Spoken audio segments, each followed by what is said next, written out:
I got the nice. Yeah, you look good, Ronnie. I like your man bun. Yeah, the man bun. People like they don't like the wild. I like the wild man, the hair all over the place. But, I got to conform to civilization. I can't just be I'm a Neanderthal. I really am. I'm an actual caveman, a living caveman. But I got to try to look presentable. So I put it up in the man bun and it works for me, I suppose. So thank you. So let's start with how we met. Yeah. The crazy story how we met, and it was so fun meeting you. I remember the thing that stuck out the most is you can't argue with me. My dick's bigger than you, bro. What was that? Okay. All right. I forgot about that. Huh? I forgot about that one. I didn't. I was like, It probably is, and you probably will kick my ass, but we could have a non-dick swinging conversation. And we did. It was delightful, and I really enjoyed talking to you. And by the end of that night, I could tell she's a really cool chick. Ideologically opposed, we don't agree on a lot of issues. No, but you know what? I mean, I've said I have to find a place to plug this in. There's also another problem with using this 5-year-old phone. Is that the battery lasts about 10 minutes. Yeah, we were engaged in one of my favorite things, which is debate and argument. And most of my family is ideologically on the different side of the spectrum than I am. So I'm used to having those conversations, and I like it. And you're super leftist, you kind of you basically hate everything the Jan 6’er stand for in a lot of ways, right? I wouldn't say that I'm a super leftist. I would actually say that I'm probably sit a little bit farther right than most of my friends. I could see that. Yeah. I'm not leaning, but I would say that I'm not you're fully granola, leftist. But would I say that I disagree with all the things the January 6’ers did? Well, I think we had conversations. I think a lot of what was happening the summer before that was about police overreach. And I mean, I came from a fucking thing last night with a lot of police overreach. And so I think that you were storming the Capitol from the way you were telling me. I was like, they were shooting rubber bullets at us. I was like, whoa. And we were storming an abandoned rooftop for a concert. Thanks for the invite, by the way. Thanks for the invite. But it's funny. I actually did think about inviting you, but I was like, nah, he's probably in Las Vegas. He would have told me if he's in LA, so he's probably in Las Vegas. I'm going to be in LA. I'm going to be in LA in 2 weeks. I'm going to be staying at my buddy's spot in Malibu. You should definitely come by, hang out. My buddy will love you. Bring your boyfriend.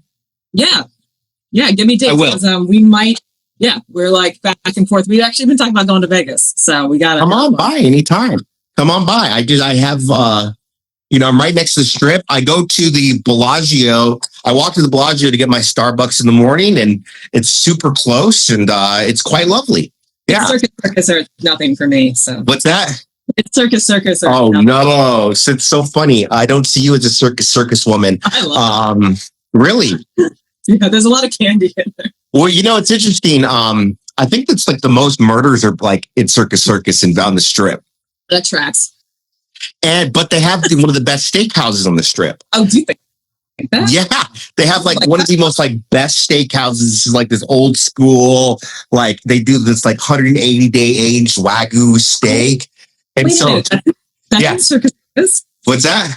That's in circus. I've been to the one you're. It's so funny because I used to go all the time. So I'd dress up in these suits, and my girl would be in some Gucci cocktail dress, and we'd show up, and it'd be we'd have to go through circus.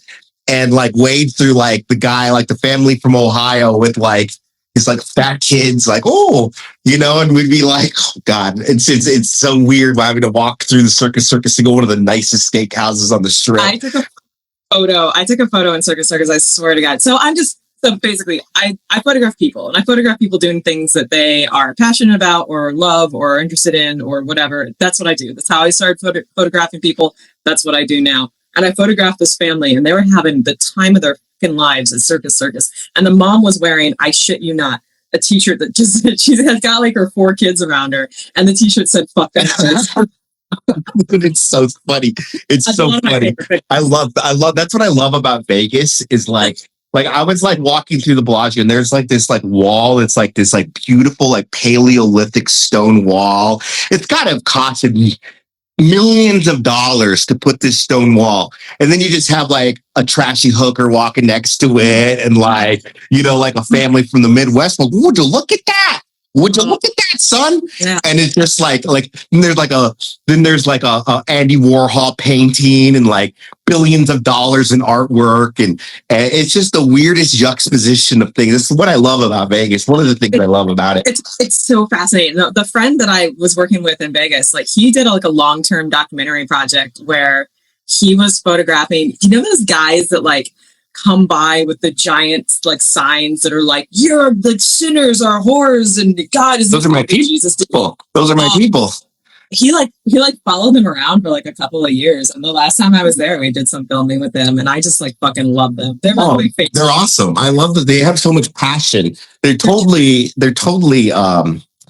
I mean, when you have the cojones to do that, I mean, that says something about the type of passion conviction. I disagree with them over their tactics, but yes. I do enjoy people like that, real passionate people. I enjoy the stick-to-itiveness, I guess. I do too. I can appreciate that. And that's what I appreciate about you. So when I met you, I was like, I overheard you in a conversation. You were like, January 6'ers, I've been following them around. And I was like, oh, okay. I need to go talk to this nice young lady. And I went and talked to you, and you immediately like were really like aggressive to me. And I was like, whoa. Whiskey. I come in peace. I had whiskey, and whiskey makes me aggressive. Yes, you were very aggressive. I was like, I come in peace. I just would like to have a conversation with you. And we ended up going to the steakhouse, STK. So I invited you to the pardon party, and you and I'm so sorry. What was your boyfriend's name? Nate. Lovely guy, Nate. That's right, Nate. And you and your boyfriend came, and we all had a nice dinner, and it was interesting because you were actually there on January 6th, right? Yeah. So you photographed and you were documenting the insurrection as it was happening. What was your thoughts? Tell me your thought processes. What was going on in your head? And like, just tell me your story, because it's fascinating. Yeah. Well, again, I'm going to asterisk that like we're going to disagree on some of the things I'm going to say. Yeah. But I'll tell you, what drove me there was a lot of like 2016. I started to see a lot of like my family like posting like misinformation, and I saw this on both sides. There was a lot of like just bad information going around the internet. People were starting to get their information from like memes instead of like reading shit or experiencing shit. And like I started to get, and I have this I just have this like fucking problem where like I can't stand lying and I can't stand untruth. And so it just makes me so angry. And like fast forward to 2020, I was working on this Vice documentary about QAnon and in conspiracy stuff, and like I was analyzing it, like looking at it a lot, and like a lot of the stuff is there are truths, and there are parts of it that are true, and there are parts of it that are false, and there's a reason why people do like believe these things, and it's not that they're all completely made up. There are parts of things that are true, but there are things that will drive people to actions that are harmful. And I was following a lot of this stuff through the election. I was working for Vice. Long story short, I ended up reading a lot about like people were going to get together at the Capitol on January 6th. And I said, like, I have to be there. I have to, something big is going to happen and I have to be there. So I took a red eye, I flew out. I got off the fucking plane and the metro, walked right up into to the ellipse. And then from there, walked over to the Capitol. And I didn't think, I always say this, like, I didn't think I was going to war. I didn't think I was going to someplace like incredibly dangerous. But a lot of the shit that I read online made it sound like the other people did think they were going to war. So when I left, before I got on the plane, I left a note to my family. Yeah. I left a letter. If I die, these are my bank account numbers. This is where my car is parked. This is where the spare key is. Like, I want this person to have all my cameras. I want this person to have all my plans, whatever. And when I like got there, and it was really packed, and there was, I could tell that if people got scared or spooked or something happened, there was going to be no getting out. Like, I went up the stairwell, the internal stairwell to the west side. I was at the west side tunnel door. And that's where I stayed until basically just about the time Roseanne Boylan died. And she actually walked right past me. And I believed when I looked up those stairs that I would die. Like, I will not survive this. Something will happen, and people are going to there's going to be a crush of people, and I'm small, and I'm tinier than these guys, and I will die. But I said, yeah, I got to go anyway. You're a warrior. You're a warrior. Yeah. I felt that it needed to be documented. Yeah. When I was up there, and when I watched it happen, and when I was watching people do acts of violence on other humans next to them, the only thing that I thought was, I didn't do enough. I didn't do enough to explain what's happening right now. I didn't do enough to stop people from doing harmful things to themselves and other people. And I left there feeling very guilty and very angry. That's my story. That's interesting because you and I had a discussion that night about Roseanne Boylan. Yes. And obviously, I have a narrative that benefits me promulgating, which is she was murdered by the Capitol Police. Mm-hmm. And obviously, it's in my best interest to reinvent the narrative to benefit me. But you had an interesting perspective on it that if I'm being honest with myself and I'm being honest as a person, which I'm all about radical honesty, like super honest with myself, even if it doesn't make me look good, mm-hmm. which it often doesn't. But that was the first time I said, and I remember saying to Peter, you know, she has a point. And so the January 6th narrative is that Roseanne Boylan was beaten to death by Lila Morris, I believe she's a metropolitan police officer. So she was an actual Capitol Police, that's a whole other story for another time. But you were there. You were at that nexus point, that really important scene to be at on January 6th. So what was your perspective on what happened that day? And based off of what you saw firsthand, what do you believe happened to Roseanne Boylan's? So my evidence on this would be not necessarily like, what I did was I was able to, because I worked for Vice and because I had access to a lot of media, I was able to pull a lot of the videos that were taken, like scraped immediately by like law enforcement and things like that. Like I was able to, or that stuff was just being shared around. So I was able to like pull a bunch of different, it's the most it's the most recorded historical event that's ever happened. Oh yeah. Today. So there is not a moment that happened at the Capitol that you could not find. Every second, every square inch. In fact, I have an idea of turning it, like using AI to literally turn it into like a 3D immersive experience. Every second of that, like every angle possible was being recorded. And I bet you with AI, we could stitch it together into an actual like play-by-play virtual reality where you could walk through the whole event and watch every single action go on in real time. I bet you we could make that happen. But yeah, everything was being recorded. You're right. You're right. So my video of this was only a part of it because I left at, I think she died at 4:37 and I think I left basically at 4:37. So the video, what I did was I took, this is what I did at the time. I was a video editor. I took all of the videos that I could find of that event from different angles, and I made them into a grid. So you can watch the officer's body cam footage, and you can sync it with the other videos from the other angle.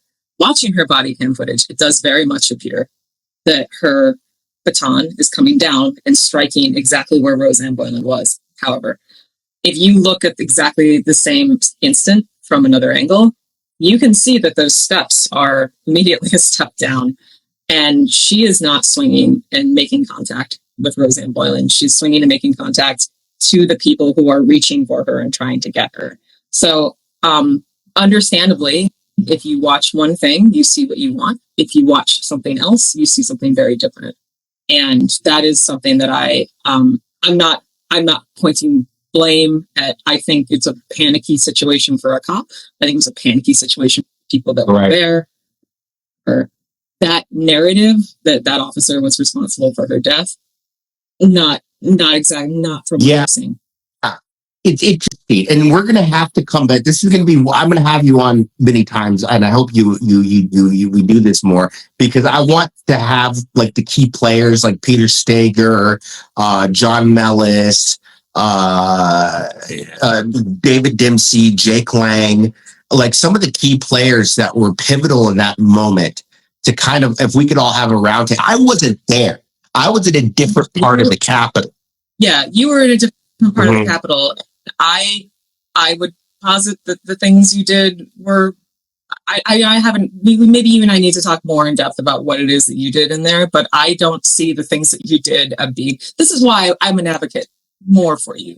I don't see the things that you've done that I know about as being as nearly harmful as striking somebody and hurting them. Well, I don't know what I'll be honest and transparent. I assaulted officers that day. I led the charge. I was the first one. When it comes to the tip of the spear, I was the absolute tip of the spear from the second we walked into the Capitol to getting into the Senate.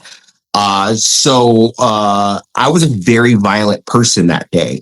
In fact, I look back at some of the videos, and that was the first time that that I had seen myself exhibit that type of violent behavior. And then being in prison was like, whoa, I'm a very violent individual. And it was all kind of cooped up. And that was the first time I was like, when I saw myself, I was like, did I do that? Like, it was like watching a different person be an extremely violent, scary person. Have you like felt that anger? I mean, cast your mind back pre 2020. Like, have you? I'm a person who's I have struggled with having like a temper a lot of times. I could see that. I could believe that. Yeah. Do you think like you did? I think that I had kept this part of me so pent up that I had thought of myself as this kind of like really put together business guy, always in suits, you know, more of like not a fighter, not a violent guy. And then it really got me thinking a lot about like, what is nonviolence? Mm-hmm. And then like, I realized that like a lot of men are like, there's a difference between nonviolent and harmless, right? So if you're harmless, you don't have the capacity for nonviolence because you're harmless. You don't have the capacity for any violence. But nonviolence is somebody like, I have the capacity for violence. I choose not to. So I suppose I'd always kind of put myself in this harmless category my whole life. Like, I'm a harmless guy. I'm not into violence, pacifist, I would call it. And I had to come to the realization that I'm a violent guy, but I choose to be nonviolent. And so I finally have come to terms with the fact that I'm a violent individual and I'm a man, and you know, I'm never going to allow myself to explode like that in this uncontrollable rage. But I have to acknowledge within myself, I am in fact a violent individual, and there's a time and place for violence. And my journey that I've been working through is like, who is this violent guy that's evidently, when I turned 33, all of a sudden wanted to bare its head. Like, I became this very violent person in prison and on January 6th. So that was a weird thing. So I don't condone what I did on January 6th. I assaulted officers, but that being said, something activated, and there was a reason why it activated. And I talked to a few of the others, like Peter Steger. You met Peter. Yeah. Nicest guy. The most kindest, loving, just gentle, thoughtful, just a really, if you have a problem with Peter Steger, that's a you problem. I guarantee you it's not a Peter Steger problem. But he was arguably one of the most violent persons that day. He was the guy swinging the flag at the officer. Mm-hmm. So you rectify that Peter Steger that you see in the video. He looks like this crazy individual swinging the flag at the officer. And the Peter Steger that you met when we first met, not the Peter Steger that I know and love, I've known for years now.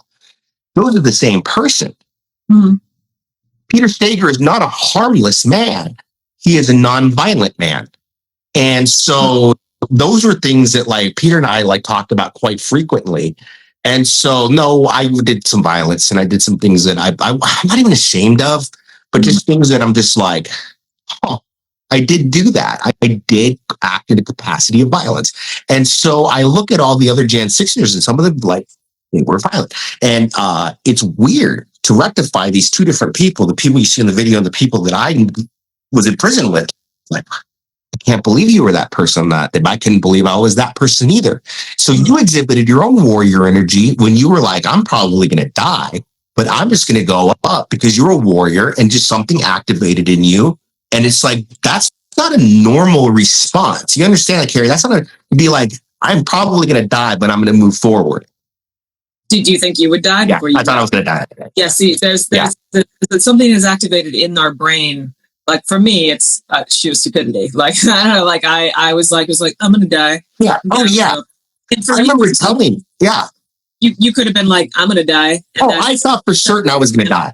I remember there's even on video. I look over to my co-defendant. It's like, there's no turning back. We're gonna die if we keep doing this. And I looked at Nate and I looked at Josiah, and they said, I remember saying, "There's no turning back now, kids. There's no turning back now, boys. We were in this." And I said, "You ready to die?" And they brought this up in my court transcript. She goes, and he asked his co-defendants if they were ready to die. And we were. And we moved forward. And we kept pushing forward. And there's some people that just, when they come across a situation like that, they push forward. And you're one of them, even though you're ideologically on a different, you weren't pushing forward for the same reasons I was pushing forward. There's just some people that are just, you don't know these people until they are faced with a situation like that. Do you stand back and watch? Do you go away from danger, or do you go towards the danger, accepting that you were likely going to die? And that's the type of people that I'm fascinated with, that type of person. It's a fascinating thing because you never judge a book by its cover on who that person is going to be. It wasn't the strongest, burliest, some of them were, but some of them were like little old ladies that were like, you just see little old ladies punching, and it's just like there's no rhyme or reason to this. Well, so then let me ask you something. Would you liken this to like temporary insanity on your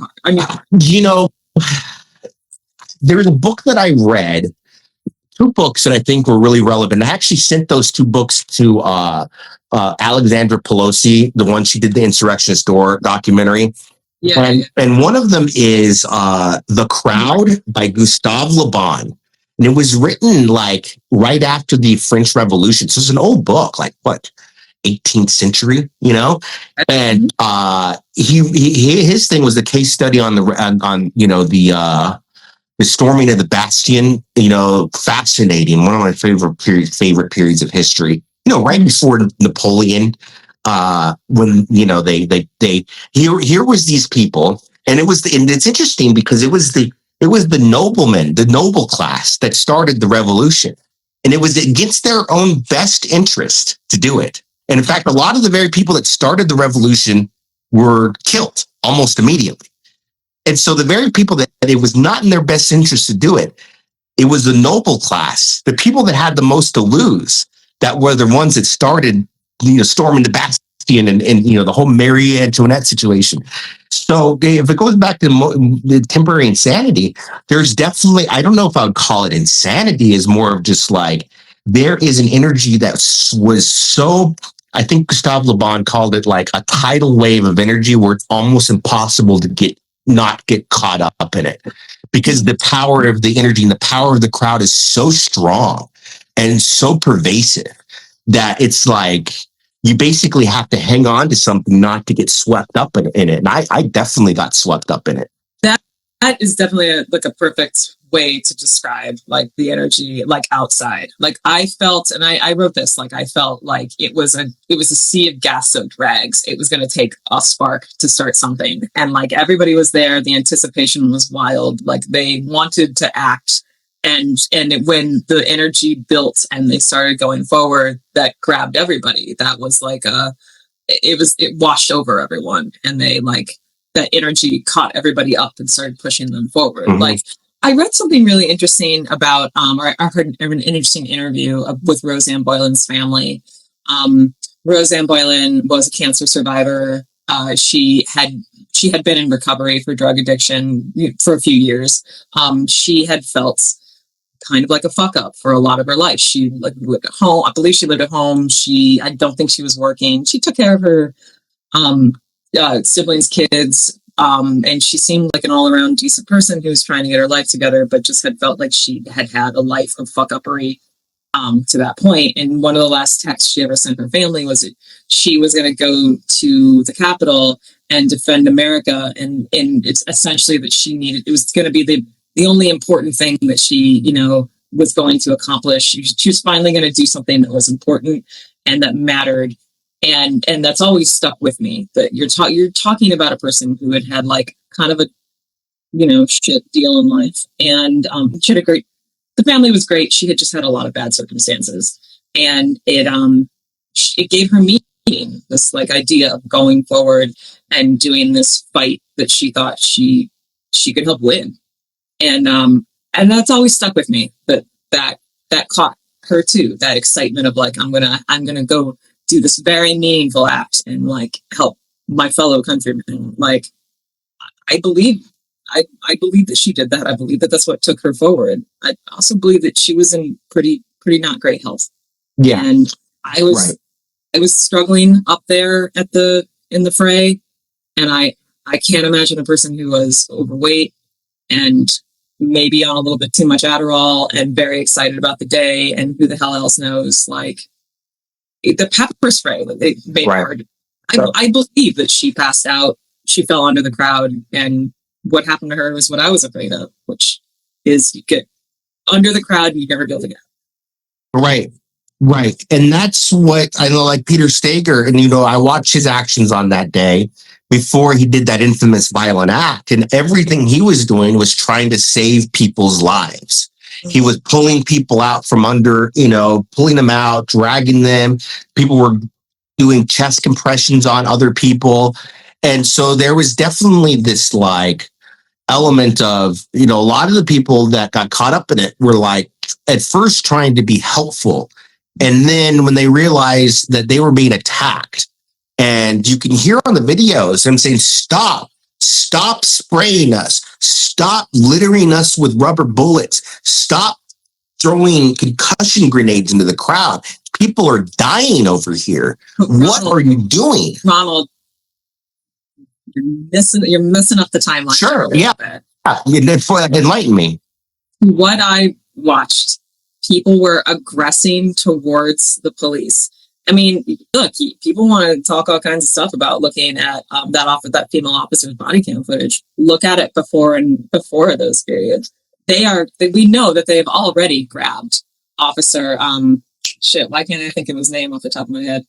The guy that they pulled down. Yeah, I know. Yeah, he's a douchebag too. But the guy they pulled him down. Right. And I know him. They shocked him. They threatened to shoot him with his own gun. They begged for his life, and they sent him back up. When you watch her, this is after that's already happened. They are still grabbing at cops. They grab a leg and pull it down. Like you can see a cop struggle backwards. They're pulling people down. Those cops are fighting to defend the door, and they're fighting to defend their lives. Yes, people were helping and doing chest compressions, but it's only after they are trying to pull these fucking cops down and possibly kill them, because they've already threatened to do it to another one, that they are putting rubber bullets and they're pepper spraying people. And then when those things are having an effect, the rioters below them are saying, stop, people are getting hurt. And it's like, bro, like, yeah, then stop attacking the cops. Yes, people are getting hurt, and you are going to have to take a deep breath and step the fuck back to de-escalate. And that did not happen. Right. And I have heard people say this defense of like, oh, it wasn't only until we saw Roseanne Boylan get hurt that then they started aggressing towards the cops. And I'm sorry, that's not the truth. Yeah, I'll be honest. I used that as a talking point because it served me, even if in the back of my mind, I'm not going to do that stuff. I've made a decision just to live my life with radical honesty. And even if it doesn't serve me, but I, at a point in my life, a couple years ago, when I was fighting my fight for my life, I used that narrative to my advantage. Mm-hmm. And looking back on it, it was a dishonest way of looking at it, but it benefited me. It benefited me to use that narrative. And I think it still benefits a lot of Gen 6ers in their heads. And I think they've convinced themselves that it's the truth. Listen, and this is where, like, I have this like fucking problem in my life that like chronic honesty. Like I really, it just makes me crazy when somebody is maybe even bending the truth for themselves. I ask myself a lot because I've met a lot of these people and I don't, same thing. They're not bad people. I've seen them do bad things. We're having a fine conversation in real life. Tommy Tatum and I like split a fucking White Claw. Cool. I can be cool with people and I can be cool with these things. And I can believe that they were driven by something bad to do the shit that they did. I think that where you and I like come back and we meet in the middle is that I'm not 100% sure the punishments that like were rained upon the people after the fact were necessarily right. And I think that harming a person, like pulling a cop by their leg down the stairway and electrocuting them and telling them they're going to get shot in the head, that deserves. Yeah. Well, I think that like the Brendan fellows of it all, like I think that people that just like walked into the fucking building, I don't really think they needed to go to jail. And Brendan fellows? Oh yeah. Brendan. Okay. He might actually got into a fist fight in prison. He's a buddy of mine. I love the kid. He's one of the funniest guys I've ever. I mean, he's such a troll. It's hilarious. I like Brandon. I like Brandon too, even though there were times I was just like, I want to kill you, Brandon. I would like to kill you right now. But no, I love the kid. But yeah, you're right. He ended up doing 2 or 3 years on something that it was a lot of it was self-imposed. And he'll admit that. He didn't need to do any time. He wouldn't have gotten any time if he kept his mouth shut, but that's just fellows being fellows. We should have some kind of like, I don't know, you're like under 24. I don't know, there should be some law that's like whatever dumb thing you said. Yeah. You that much well, I mean, he loved it. I mean, do you remember him? He was like, it was the best day of my life. Like he was like during his year, like it was just so funny. He was just trolling the whole time, which I love the kid for doing it. But he didn't need to be in prison for 2 to 3 years. That was ridiculous. But I knew DJ. DJ is the one that electrocuted that officer. And the interesting thing is you'll meet DJ and he's this really soft-spoken, kind of effeminate. He's a really soft-spoken, effeminate guy. And he committed probably one of the worst acts of violence that day. And it's very strange. Very strange. But no, he shouldn't have done it. I don't agree with what DJ did that day, Daniel Rodriguez. But he is a really soft-spoken guy. I've watched interviews with him. Yeah, very effeminate, very soft-spoken. Not the guy you would expect to do what he did. No, he confessed, and I mean that's another thing. Like he confessed, he cried. I mean, there's a fucking fruit fly in here, and it's making me crazy. He confessed. Like they had him in the room, and he's like crying, like while he admitted to what he did. And then, I mean, I saw this with a lot of people. They were like, they had a lot of contrition when the facts were laid out to them. And then I don't know, like I like listen to a lot of like live interviews with people like after the fact during like events and after they were like then sentenced and went to jail, and it's like the story changed a lot. I don't think that Daniel Rodriguez would say that. I don't think he would cry. I think he's back on the what he did was right and he should have done it. Right. Well, it's easy to say that when we're out of prison and to be bravado, and including myself. My bravado is on full show right now because I feel empowered for me to speak out and talk all this tough shit. But to be honest with you, I was terrified. And there was a point where, short of cooperating with the feds, I never cooperated. That was where I drew the line. I'm not going to cooperate. I'm not going to throw somebody under the bus to save myself. But I was like, I will apologize. I will say Trump lost the election. Get me out of here. Are you kidding me? And but then now I'm out and I'm like, well, like I said, I'm talking tough shit again. So it's real simple. It's really easy to talk the tough shit. Yeah, I agree. I think Daniel, at this point, there's no more crocodile tears in a lot of these guys. No. But, again, like, I think that we're on the same page of, like, do I think that a lot of you guys should have gone through the punishment you did? No, I don't. And do I think it helps get anybody back to, like, my way of thinking about the day? Hell no. I don't think so. I think if you were angry at the government before, you were probably pretty angry. Oh, yeah. What they did is they did two things. And I said it. If they had just been fair with our prosecutions, yeah, and most of us maybe got a year max, or like for in my case, maybe 6 months and some like community service, I would have walked away with my tail tucked between my legs and been completely humiliated, embarrassed for the rest of my life. And, instead they turned us into folk heroes. Yeah. No, so it's like, all right, you just created a monster. You guys created a worse monster than if you had just been fair with us. Mm-hmm. Yeah, I agree. I 100% agree about that. I mean, I think that like the carceral state was pretty bad before you guys went in, and I think that like if nothing else, now we've at least got some new activists that care about how how shitty we're treating prisoners in this. Oh yeah. That's the other thing. It's like I've never been to prison, and now I was confronted with you have a man bun on top. Well, that's it's very tough in prison. I mean, I made it work. But it's like now I was confronted with the reality of what prison is, and I'm like, dude, these aren't evil people. These are poor people.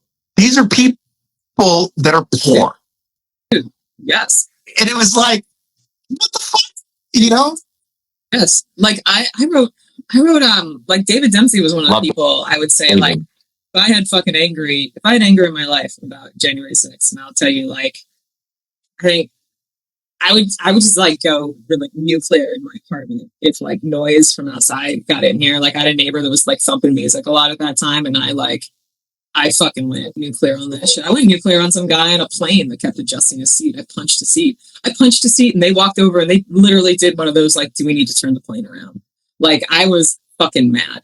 And, David Dempsey, I watched do a lot of what I think was pretty heinous violence on people. And I've looked into I've read things about these people. I've not talked to David Dempsey personally, but I'll make that happen. He's one of my best friends. I love the guy to death. Yeah. I read that like at the time, like he was homeless. I read that it confirmed this for me. He grew up in foster care. Yeah. And like, I think that like other things, like I think he had a shitty run of it. And same thing with like, oh fuck. Do you know, Jensen? Doug Jensen. Love Doug. Yes, love Doug.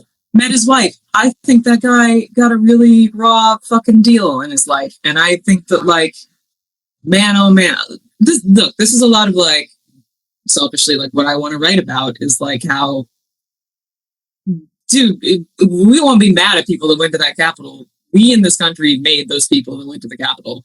Like, we did this. Right. And we need to think an awful lot about how we treat the Doug Jensens and the Dave Dempseys of the world. 100,000%. We don't like the outcome. We got to change things. It's 100, and that's where you and I have so much that we absolutely agree on. Is like, somewhere in the middle is the truth, right? And it's not. If you hear the left's version and you hear the right's version, the real truth is in the middle, and it's a lot stickier and like harder to manage and harder to like parse through it, and it's more painful because it means both sides are complicit and both sides share a lot of blame. And when it's easier to point the other finger at the other side, that's where we get this divergence in stories that it sounds like completely two different things that happened that day. Yeah, but I'm going to ask you this. We have different questions about what got people to that Capitol. We are utterly on different trades about what went down that way. I don't think that there is a truth in the middle. I think that a lot of people got sold a very bad bill of goods by Donald Trump, and they did something that altered and harmed their lives and the people around them, and drove them to do something violent. I don't necessarily think that it's all their fault that they did violent things. I think they were lied to. And that is where we are ideologically. Right, I agree. That is where we are ideologically different. Can I read to you a small chapter? It's going to take a minute, but I really would like, I'm going to read you a chapter, like a small chapter of my book about my experience that day. Oh, you're reading a book? Yeah. And I'll send you the whole thing. I'm almost done with it. So I'll start. January 6th began like no other day in U.S. history in the Capitol. Wait. I'm so sorry. I'll let you restart that. Yeah. But I have to pause. I've been marinating a steak all day, and I really need to go cook that steak. Go do that. So could we? No. But if you, I want you to read this. But can it be like? Can I get off in like 5 minutes? Yeah. Oh, we'll do it. Yeah. We could do more of these. Like, okay. Yeah. So I'll just read this and then get off. Please do. I want to hear your voice. Marinate this and then go finish your marinated steaks. But why are you marinating steak, by the way? I learned how to make teriyaki sauce last year. Okay. And so I'm marinating it in sake, and then I'm going to cook it in sake, sugar, it sounds really soy sauce. Good. You're going to have to. So, okay, I'll be quick. Okay. January 6th began like no other day in U.S. history in the Capitol. It was likely the largest political gathering in U.S. history. And there's a reason why the media doesn't show a bird's eye view of the crowd. Hundreds of thousands have gathered to see people stretching as far as the eye could see. It wasn't just a right-wing crowd. It was America, people from all walks of life and every corner of ideology. By mid-morning, the atmosphere was thick with anticipation and raw emotion. We weren't just protesting. We were feeding off of each other's energy and amplifying our collective resolve. The slogans began as a simple chant, familiar refrains that echoed through the crowd. Stop the steal, we shouted. But as the day wore on, those chants evolved, morphing into more aggressive and defiant cries. Fight for Trump, our house. Each word, each syllable seemed to ratchet up the intensity. The crowd wasn't just speaking, it was roaring, a unified voice that grew louder with each passing hour. As the crowd swelled, so did the sense of anonymity. Faces blurred into a sea of determined expressions. It was as if the individual identities melted away, replaced by a single relentless force. People who might never considered breaking the law on their own found themselves caught up in the collective momentum, ready to storm the barriers, to push forward no matter the cost. Battle drums beat relentlessly and battle horns sounded in the air. The shouts of treason rang through the crowd, with people on bullhorns directing the masses. Mm-hmm. The crowd came together as one. People who didn't know each other, who were working together, moving with a shared purpose, without words spoken directly. We just knew what to do. It was all body language. We didn't need a plan. Our brain was one. Being there in the thick of it was like being swept up in a powerful current. The air was electric, charged with a sense of purpose and inevitability. Every chant, every banner wave seemed to carry an almost physical weight. It wasn't just about the slogan. It was about the raw and filtered emotions behind them. As the barriers were breached, the crowd surged forward. The initial act of crossing into restricted territory was like a spark igniting a wildfire. Suddenly, what had been a protest was something far more dangerous. People shouted to each other. Their voices, a mix of excitement and fear. Push forward, don't back down. The Capitol was no longer a distant symbol. It was a target within reach and vulnerable. We could feel the energy shift as the crowd moved forward into the Capitol. It was a living, breathing entity pulsing with a collective heartbeat. The slogans changed again, now more personal, now more direct. This is our house, we the people. The crowd was no longer there to be heard. It was there to take action. Being in the midst of that crowd was disoriented. Time was a blur and the noise grew deafening. Once inside, the chaos reached a new level. What had been an outside force became an internal invasion.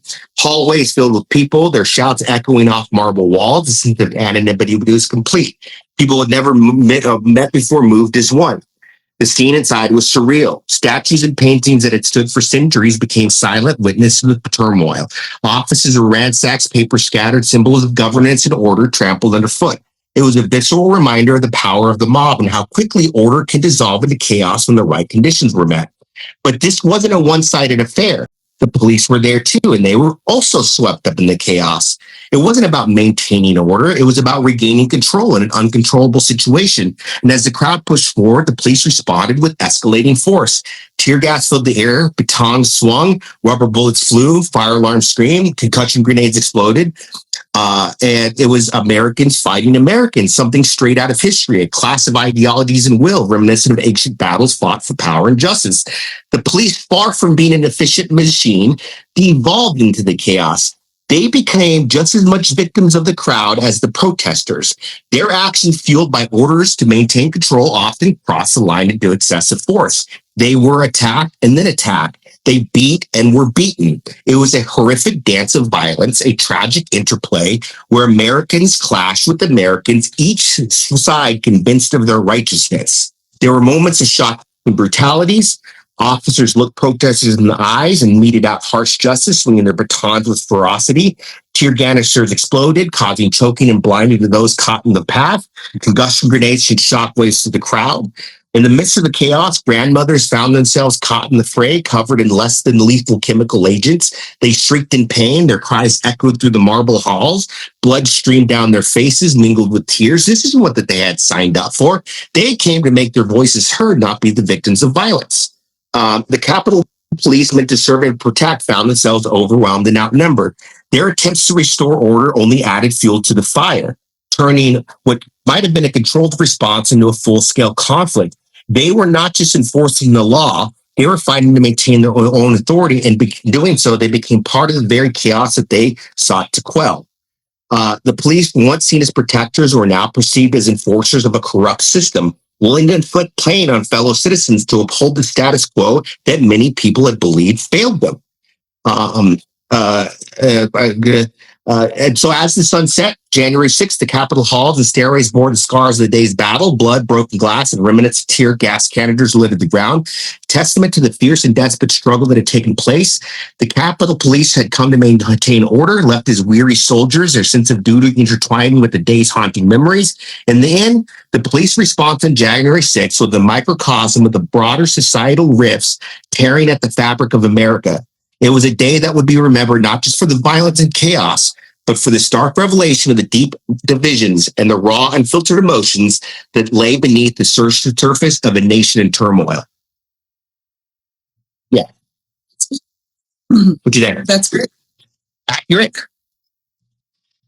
Sounds like it. Let me ask you about like the divisions. So, I mean, you see the divisions as like the driving factor for a lot of like the violence and things that happened that day. Do you think you and I are doing anything to help the division? Yes, I think that it's important for you and I to step up and become voices. And I believe that there's something, and I'm going to let you get to your steak now. I believe there's a conversation for our next live stream together. Because there's much more to unpack than I could unpack in the next few minutes. Okay. And let's just leave it at that. Oh yeah. I mean, I love this. This is a lot of fun. Like, yeah. What would you think that this is maybe like more efficient if I just come to LA and I like bring a camera and we like stream it? Well, 100%. Well, I also have my podcast equipment coming, and that's going to make it, because I have like $50,000 worth of equipment. I need to get over here, and I have the right softwares to like do it the right way. Mm-hmm. And then also you coming, and it would be all amazing. We could really get a lot of content, but whatever. Yeah. I think just whatever it takes we tried until we made it work today. Yeah. And we just got to make it work, because our voices, I believe your voice is important. And I believe mine is too. And I think we should just keep talking about it. Yeah, that's good. I'm really glad that you're writing a book. I think that's really important. I need your help. I need your help. I need your help. Well, I need all the help I can get. I'll help you as much as I can. And right now, go eat your steak, and we'll just and enjoy. And we're just gonna marinate like you marinated the steak on what we just talked about. I think it'll be beautiful. I'm gonna send you a picture of the steak. Please do. I'm jealous. I'm envious. Is actually the right word. Huh? Last question. What's your tattoo say? It says that I'm a member of a prison gang and that I did some things I'm ashamed of.